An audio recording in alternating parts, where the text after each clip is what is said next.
Imagine I gave you two choices. You could either have $100,000 today, right now, with no strings attached, or you could have something much smaller, a machine that quietly prints $100 every single day for the rest of your life. Most people would grab the $100,000 without thinking. It feels bigger. It feels safer. Instant money is always more exciting than slow money. But here's something almost every self-made millionaire eventually realizes. Making your first $100,000 is dramatically harder than making your second. In fact, Charlie Munger, the legendary investor and business partner of Warren Buffett, once said, "The first $100,000 is a bihiki, but you gotta do it." Why would someone worth billions say something like that? Because the first $100,000 isn't just about reaching a number. It's about building the habits, discipline, and momentum that make every dollar after that easier to earn. And once you understand why, you'll stop chasing shortcuts and start focusing on what actually creates wealth. The biggest misconception about becoming wealthy is that it starts with a huge salary. Every day, millions of people wake up believing that if they could just earn a little more money, all of their financial problems would disappear. They dream about, getting promoted, switching jobs, landing a six-figure salary, or finally starting that side hustle they keep talking about. And while earning more certainly helps, income alone has never guaranteed wealth. Every year, there are doctors making over $300,000, professional athletes signing million-dollar contracts, and celebrities earning fortunes who somehow still end up broke. At the same time, there are teachers, engineers, accountants, and ordinary office workers quietly becoming millionaires without anyone paying attention. The difference isn't income, it's behavior. Wealth isn't determined by how much money comes into your bank account, it's determined by what happens after it gets there.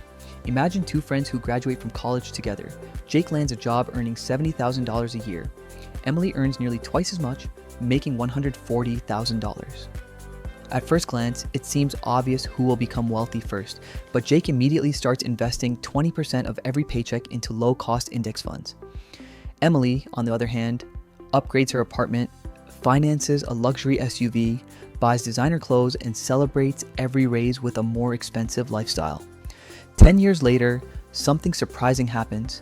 Jake has built a six-figure investment portfolio, while Emily is still wondering why she never seems to have money left at the end of each month. The truth is, income creates opportunity, but habits create wealth. Every dollar you earn can only do one of three things. You can spend it, you can save it, or you can invest it. Spending gives you happiness today, saving gives you security tomorrow, investing gives you freedom years from now. Millionaires simply send more of their money toward the third option. So why does reaching your first $100,000 feel almost impossible? Because during the beginning of your financial journey, you're doing nearly all the work yourself. Imagine trying to push a massive boulder up a steep hill. At first, it barely moves. Every step feels exhausting. You question whether all that effort is even worth it. That's exactly what investing feels like in the beginning. Maybe you've managed to save your first $5,000, then $10,000, maybe even $25,000. You check your investment account after an entire year and realize it only grew by a few $1,000s.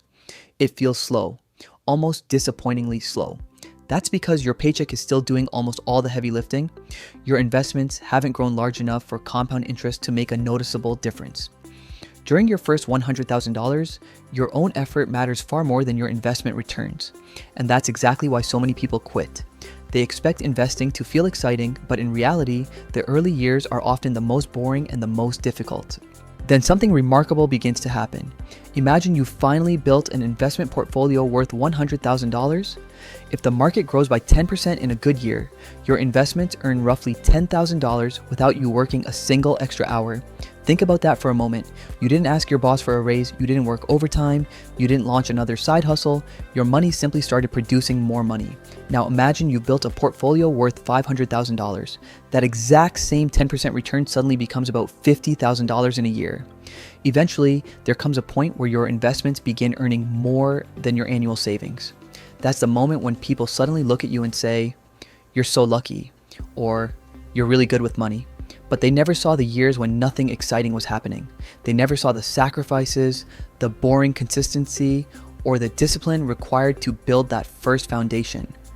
This is exactly why so many successful investors say that the first $100,000 is the hardest. Not because it's a magical number, but because it's usually the point where compound growth begins shifting the workload away from you and onto your investments. Think of it like planting a tree. During the first few years, you water it constantly, protect it from storms, and wonder if all that effort will ever pay off. It grows slowly enough that you barely notice the difference from one week to the next. But years later, that same tree provides shade, produces fruit, and continues growing almost effortlessly. Your investment portfolio works the same way. The beginning requires patience. The reward comes much later. So how do you actually reach that first $100,000 faster? Most people think the answer is finding the perfect stock or predicting the next big investment. History suggests otherwise. The people who consistently build wealth usually focus on three things instead. First, they increase their earning power. They learn valuable skills that the market rewards, whether that's AI, software development, sales, marketing, finance, engineering, healthcare, or another in-demand field.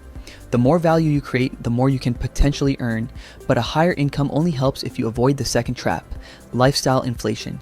This is where most people lose the game without realizing it. Every raise becomes a nicer apartment, a newer car, another subscription, or a more expensive vacation. Instead of increasing their investments, they increase their monthly expenses. Wealthy people often do the opposite. When their income rises, they increase their investments first and allow their lifestyle to grow much more slowly. The third habit is consistency. This is the one people underestimate the most. Building wealth isn't about investing a huge amount once.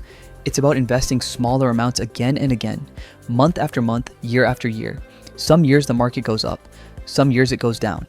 The important part isn't trying to predict those movements, it's continuing to invest through all of them. Consistency often beats brilliance because time rewards people who stay invested, not people who constantly jump in and out of the market.